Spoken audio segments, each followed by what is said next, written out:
bu gözlerim seni, sanki yarsın özledim seni.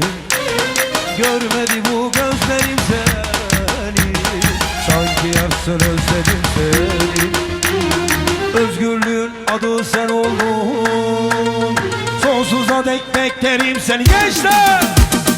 Diren halk, Diyarbakır diren, Diyarbakır sana can veren. Dur ve dinle bu şarkım sana,